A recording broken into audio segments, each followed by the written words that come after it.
இன்றைக்கி நம்ம பச்சை பட்டாணி சுண்டல் எப்படி பண்ணலான்னு பார்க்கலாம்.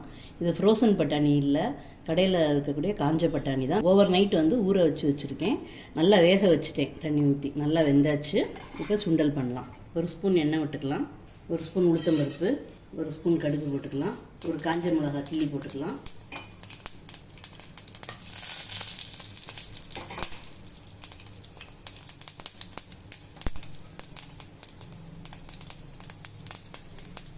கருவேப்பிலை போட்டுக்கலாம்,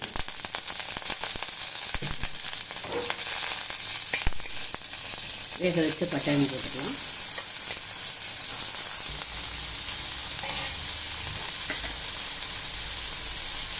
பட்டாணிலேயே உப்பு போட்டு தான் வேக வச்சுருக்கேன், அதனால் கொஞ்சமாக உப்பு சேர்த்துக்கலாம்.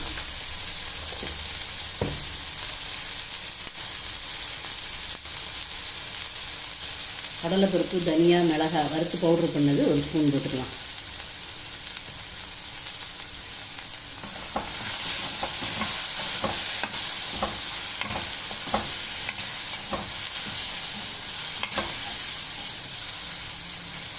நவராத்திரியில் இந்த மாதிரி ஒவ்வொரு நாளைக்கு ஒவ்வொரு சுண்டல் பண்ணி கொடுக்கணும்.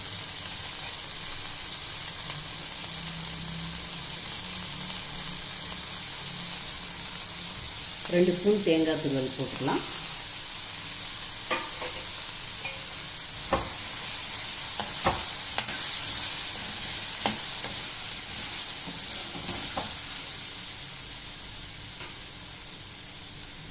மேலத்தில் கொஞ்சம் மல்லி இலை தூவிக்கலாம். பச்சை பட்டாணி சுண்டல் சூப்பராக ரெடி ஆயிடுச்சு. உங்களுக்கு இந்த வீடியோ பிடிச்சிருந்தேன்னா லைக் பண்ணுங்கள், ஷேர் பண்ணுங்கள், சப்ஸ்கிரைப் பண்ணுங்கள். பக்கத்தில் இருக்கிற பெல் ஐக்கானை கிளிக் பண்ணிங்கன்னா நான் போடுற வீடியோஸ்லாம் நோட்டிஃபிகேஷனாக வரும். தேங்க்யூ.